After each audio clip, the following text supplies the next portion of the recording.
Goedenavond, welkom op onze persconferentie naar aanleiding van de wedstrijd Cercle Brugge Antwerpen. Vanavond waren wij met 6.671 toeschouwers in het Jan Stadion, maar voor de analyse van de wedstrijd geef ik graag eerst het woord aan de bezoekende trainer, meneer Beleuning. Donc je m'imagine que vous avez dit que, oui, que je pense au match, alors j'essaie de vous raconter quelque chose. C'était un match auquel c'était difficile de préparer parce que pendant la semaine on a eu pas mal de problèmes, surtout au disciplinaire, le carton de Bolingui.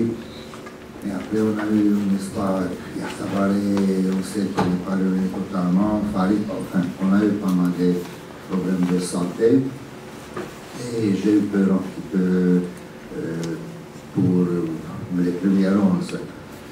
Après, je peux pas dire qu'on s'est calmé, mais quand même, j'ai vu que nos adversaires aussi, ils ont eu leur défense bien dessinée, avec 2 voire 3 absences, lesquelles je m'imagine que ça équilibre un petit peu mes pertes. En parlant du match, bien sûr que je suis très content des résultats. Je suis un petit peu moins content de la qualité du jeu, lequel on a fourni, la qualité technique, ça ne m'a pas satisfait suffisamment. Je crois qu'on a perdu pas mal des ballons avec une facilité laquelle, à un certain niveau, était tout de suite.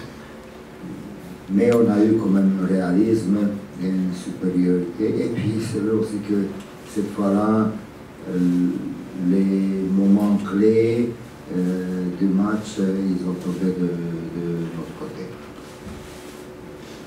C'était très difficile de résister pour la poussée de nos adversaires, de cercle après le 0-1. C'était beaucoup plus facile quand on a réussi par une passe vraiment très intéressante, très intéressant, menée par Bocani et fini par Raffaello. Et peut-être 3-0 extérieur contre une équipe qui a une organisation très intéressante, qui a obtenu des résultats très surprenants, une équipe qui, à mon avis, depuis qu'on l'a connue, début du championnat, il a énormément évolué. C'est pas tout le monde qui peut faire le même résultat, donc on est content. Merci beaucoup, coach. Ton analyse, s'il vous plaît. Moi, je crois que la logique a été respectée. Je dois féliciter Antwerp pour cette victoire. On a vu la différence ce soir entre une équipe qui joue assez logiquement le haut du tableau, avec de la qualité, et puis aussi une organisation et des valeurs athlétiques et de combativité qui sont remarquables. Et puis la différence avec nous, certes diminuée avec une charnière centrale absente, et ça sera le cas pour quelques matchs.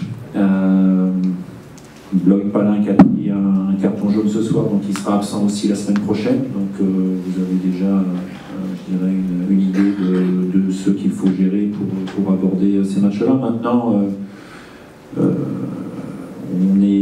on a un parcours à domicile qui est plutôt intéressant, et sur les 3 défaites à domicile, c'est Genk, FC Bruges, Antwerp. Voilà.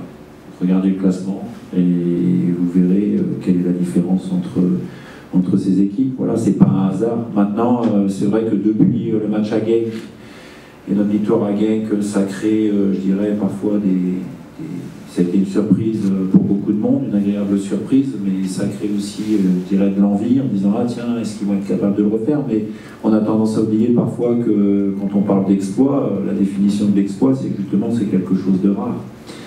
Donc, j'ai pas aimé la facilité avec laquelle Antwerp a marqué des buts ce soir, parce que je trouve qu'on a offert trop facilement ces opportunités, et quand vous avez des joueurs de cette valeur-là, et bien forcément vous payez. J'ai apprécié la qualité l'envie de mon équipe de continuer à créer quelque chose, à se créer des occasions, mais pour marquer un but par Antwerp, même quand vous êtes à 2,50 m de la ligne et que vous avez le ballon, il y a le gardien qui est là, il y a 2 défenseurs centraux qui sont là, qui mettent leur corps, qui mettent leur vie pour sauver la situation. Et s'ils sont meilleure défense du championnat aujourd'hui, c'est pas un hasard non plus. Voilà. On a vu la différence ce soir entre une équipe du haut et puis une équipe du milieu, avec 22 points. Je répète que ces 22 points, c'est bien de les avoir, mais je répète aussi qu'il en manque encore quelques-uns pour pouvoir assurer le premier objectif, à savoir rester à ce niveau-là. Merci beaucoup. Zijn er vragen? Est-ce qu'il y a des questions? Oui. Monsieur Meloni, Jemerson Mbokani a donné 6 assists déjà cette saison. Il est cette saison plus un nombre des assists qu'un nombre de buts. Ça te fait plaisir qu'il donne des assists? Oui, bon, ça me fait plaisir. S'il continue comme ça va être très bien. Il a marqué combien de buts? Il a marqué 3, 4 3 buts. 3 buts. Écoutez, c'est un avant-centre. On ne va pas expliquer, on ne va pas donner beaucoup d'explications qu'un beau qui est. On connaît à Liège, on connaît à Anderlecht, à Bruxelles. Maintenant, on connaît un petit peu à Anvers aussi. J'espère qu'il a encore des ressources pour se faire encore mieux. Mais c'était mieux comme dans l'histoire, ces assists? Maintenant, c'est nouveau vous posez une piège parce que quelle était son efficacité? Je sais qu'il était un joueur efficace, je sais qu'avec ces buts-là qu'on a gagné le championnat, mais est-ce qu'il a marqué 10 buts ou 15 buts? Ça je ne me souviens pas. En tout cas, il était un bon joueur, un bon jeune joueur, et aujourd'hui il est un bon joueur. La blessure de Faris, est-ce qu'il est grave? Non, Faris, il a passé que des tests dans les derniers jours. Son dernier test, c'était aujourd'hui. Il est bien, mais pas suffisamment. Donc oui, coach, mais alors je dis, si c'est pour ça, alors je préfère utiliser Yatabare. Et Yatabare, il a commencé à dire la même chose, que oui, mais c'est bon. Alors on a pris notre choix et voilà.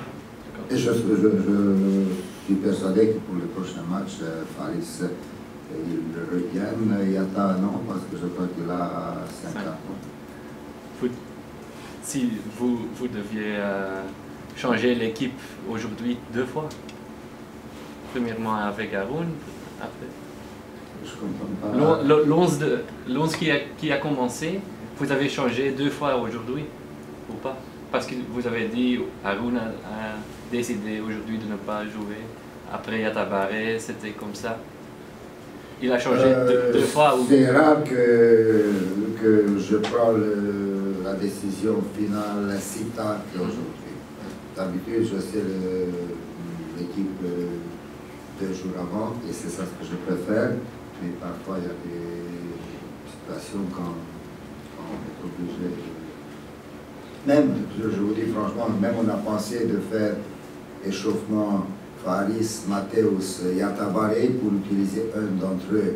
Mais vraiment, j'ai pensé un petit peu à mon collègue que ça sera pas correct vis-à-vis de lui, pourquoi cette suspense. Mais c'est pas pour ça qu'on a pris à la fin la décision. Voilà. Monsieur Meloni, les moments clés, vous dites que vous avez eu de la chance, c'est parce qu'en phase du penalty, parce que Rousseau était en jeu? Vous dites ça, vous avez eu de la chance? Non, déjà, je ne sais pas s'il est au jeu, vous savez. Il y avait Paul Nardi qui disait qu'on a consulté le VAR. Paul, c'est qui? Paul Nardi, le gardien du cercle. Ah oui, ok, c'est bon. Mais moi, ce que je sais, qu'il y a le VAR, et que l'arbitre, il a perdu, à mon avis, 1 minute et demie là-dessus. Je ne suis pas du tout content avec toutes les décisions de VAR, et ça vous le savez, mais je leur donne le crédit permanent. C'est autre chose que je ne suis pas toujours content pour ces décisions. Mais je crois que j'ai oublié votre question. Donc, je me demandais, parce que c'était pour ça que vous dites... Ah, les moments clés, non, je crois que le moment clé, un des moments clés de match, c'était pas le penalty, parce qu'avant, je crois que c'était le deuxième but, quand on était, à mon avis, suffoqué, et moi sur le banc je disais qu'on arrive à la mi-temps avec 0-1 pour que je rentre dedans, que je réveille un petit peu et qu'on retrouve l'équilibre avec lequel on l'a perdu, et à ce moment-là, boum, on a fait 2-0. Meilleur que de faire 2-0, c'est rare. Le troisième moment, c'est quand même le moment Bocani. Est-ce qu'il y a des questions pour M. Guyot? Non? Il a été Daniel? Cardona, c'est un petit problème. Peut-être qu'il est rentré à Anderlecht après plusieurs mois de blessure. Il a marqué 2 fois, mais depuis ce match, ça va pas mieux, ça va de plus en plus mauvais. Il n'a pas gagné un duel, je pense, aujourd'hui. Non, mais en zone. Quand M. Bologna a commencé à parler d'Mbokani, je savais que j'allais avoir la question sur Cardona. Donc je remercie M. Bologna d'avoir parlé d'Mbokani. Vous regarderez le nombre de matchs d'Mbokani au plus haut niveau. Et vous comparerez avec le nombre de matchs de Cardona. Et quand vous savez que vous avez un joueur qui a été absent environ 4-5 mois pour blessure, un attaquant, et quand on connaît la nécessité de la confiance et de la condition physique pour un attaquant, ça nécessite du temps. Donc vous avez différentes options. Une des options, c'est de se dire qu'il ne joue pas parce qu'il n'est pas à son meilleur niveau, mais à ce moment-là, vous repoussez la date de son retour à son meilleur niveau, ou alors vous gérez effectivement, et le joueur a géré aussi à avoir un minimum de performance, de manière à continuer à avancer, à progresser et à venir à un moment donné à son meilleur niveau. Mais en même temps que M. Bologna parlait d'Mbokani, il y avait un écran là-bas et il y avait le match de la montée, vous savez, où tout le monde était en train de dire « Ah, il y a une Cardona ». Donc, une fois de plus, pas trop haut, pas trop bas. Je ne veux pas tomber dans des excès. Je n'ai pas dit que je ne partageais pas votre opinion, je dis simplement qu'à un moment donné, vous connaissez aussi quel est le projet du Cercle Bruges avec les jeunes joueurs. Il fait partie de cela. À un moment donné, il y a des étapes par lesquelles il faut passer. Mais il faut aussi de la performance en même temps. Et j'étais le premier à nuancer les louanges après les 2 buts marqués à Anderlecht en 12 minutes. Parce que déjà à ce moment-là, je dirais même avant, par expérience, pour avoir été moi-même aussi blessé et absent pendant 6 à 7 mois, je sais ce que ça nécessite comme temps avant de revenir à son meilleur niveau. Oké, dankjewel.